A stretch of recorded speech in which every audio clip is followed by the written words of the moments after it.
Mettre la main sur des tueurs doit être vraiment gratifiant, et obtenir leurs aveux est une vraie victoire. You get addicted to catching criminals. Parfois pourtant, ces confessions peuvent glacer le sang, même des forces de l'ordre les plus chevronnées. Bienvenue sur WatchMojo français, aujourd'hui nous faisons le décompte du top 10 des aveux enregistrés les plus flippants. Nous publions de nouvelles vidéos chaque jour, alors abonnez-vous et activez la petite cloche pour votre dose quotidienne de WatchMojo. Pour cette liste, nous compilons les confessions d'assassins filmées lors d'interrogatoires de police ou enregistrées lors d'appels au service d'urgence. On vous prévient que certaines de ces séquences font froid dans le dos. Oh, honey. Oh. Come kiss me, please. No, you killed my dad. Numéro 10, Christian Romero.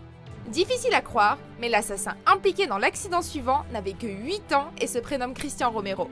À la suite du meurtre de son père Vincent et de son ami Timothy Romance, les enquêteurs interrogent le gamin en tant que témoin. Then I went inside and I saw my dad upstairs.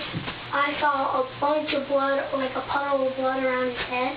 Cependant, le jeune Romero surprend tout le monde quelques 45 minutes après le début de l'interrogatoire. I think I might have shot the gun. C'est lui qui aurait battu les deux hommes.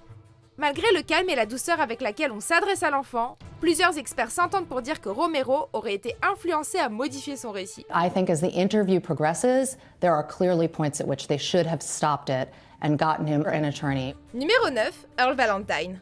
And this is something that I could not help. Ici, ce sont les médias sociaux qui seront le théâtre des aveux macabres d'Earl Valentine alors qu'il vient tout juste de tirer sur son ex-épouse Keisha et d'abattre leur fils Earl Jr.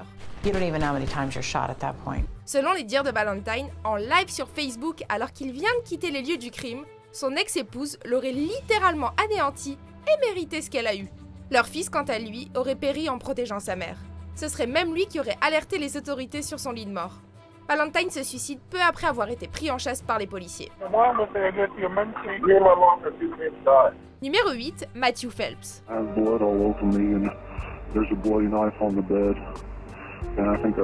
Septembre 2017. Scène d'horreur autant pour la victime Lauren Phelps que pour son époux Matthew qui se réveille en pleine nuit, les vêtements maculés de sang à côté d'un couteau. Sa femme gît dans le lit, poignardée à 123 reprises. This is about stabbing someone 123 times. That makes it a lot harder to blame it on just about anything. Malgré sa confusion, Matthew Phelps semble pourtant convaincu d'en être l'auteur et attribue ses agissements à une prise excessive d'un médicament pour la toux, ainsi que sur les terreurs nocturnes dont il dit souffrir depuis l'enfance. Somnambule ou psychopathe, ce sera au tribunal de trancher. Phelps's lawyer says his client has pled not guilty to the charges against him. Numéro 7, Jerrod Murray. Okay, and who did you murder? Gennaro. Okay, and how did you murder him? With a gun. I shot him in the head twice. Jerrod Murray a dit ne pas être fier du crime qu'il a commis, mais a ajouté n'avoir aucun remords. Confession contradictoire, certes, mais compréhensible si l'on se fie au fait qu'en 2012, Murray aurait abattu un étudiant du nom de Gennaro Sanchez pour la simple et bonne raison qu'il en avait eu l'idée. Telling me not to kill him. To make him feel more comfortable, I unloaded the clip, unloaded the bullet from the chamber, handed them over to him, and that eased his nerves. Il n'écopera toutefois pas de la peine capitale et sera plutôt envoyé dans une aile psychiatrique après avoir plaidé non coupable pour cause d'aliénation. Si tous les malades mentaux pouvaient être aussi calmes et courtois que Murray, les asiles seraient presque des endroits où il fait bon vivre. And why do you think he deserved death sentence? An eye for an eye, sir. Numéro 6, Jeremy Cancel. Les motifs d'un homicide peuvent être aussi variés que les façons de commettre l'acte lui-même. Jeremy Cancel, lui, aurait agi par pur ennui en étranglant Kevin Pravia. En 2008, les deux jeunes hommes se rencontrent par hasard à Manhattan. Pravia invite Cancel à monter dans son appartement, où les deux étrangers entament le visionnement du film Saw. Lorsque Pravia s'endort, Cancel en profite pour lui dérober quelques biens de valeur, puis avant de quitter les lieux, assouvit une impulsion étrange. Il rebrousse chemin et étrangle Pravia avec un câble électrique. Triste fin pour l'étudiant. Cancel says he stayed in the apartment and watched TV for a while after the killing. Numéro 5, Daniel Wojniak. L'annonce d'un mariage est habituellement une heureuse nouvelle, sauf pour Daniel Wojniak, Samuel R. et Juri Kibushi. En 2010, à l'approche de ses noces, Wojniak constate qu'il n'arrivera pas à en assumer tous les frais. Il décide donc de dérober le montant nécessaire à son ami et voisin Samuel R. Hélas, il finit par l'abattre. Il envoie ensuite un message texte à la petite amie de ce dernier, qui accourt sur les lieux. Une très mauvaise décision pour Kibushi, qui sera elle aussi abattue. Wozniak est appréhendé 2 jours avant son propre mariage et fait maintenant face à la peine capitale. Motive behind killing Sam was money and insanity. Money and insanity. Okay. Numéro 4, Paul Stefani. Dans les années 80, un homme sème la terreur dans la région de Minneapolis et Saint Paul aux États-Unis. Surnommé le meurtrier pleurnichard, Paul Stefani admet lui-même avoir assassiné 3 femmes lors d'appels au service d'urgence.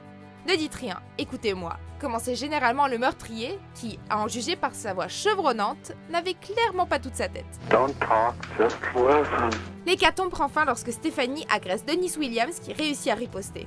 Ce sera la fin pour Paul Stefani, dont la voix le trahira définitivement au moment d'effectuer son ultime appel au service d'urgence pour traiter cette fois-ci ses propres blessures. Westminster, what's the problem? I'm all cut up, I got beat up. Numéro 3, Elisabeth Wettlaufer. Elisabeth Wettlaufer est une infirmière qui fait également figure de tueuse en série la plus meurtrière de l'histoire du Canada. That seemed to be a normal everyday person. Mais contrairement à plusieurs autres criminels qui ont habituellement recours à des moyens violents, Wettlaufer, elle, ne faisait qu'injecter de l'insuline aux patients âgés du centre de soins où elle travaillait.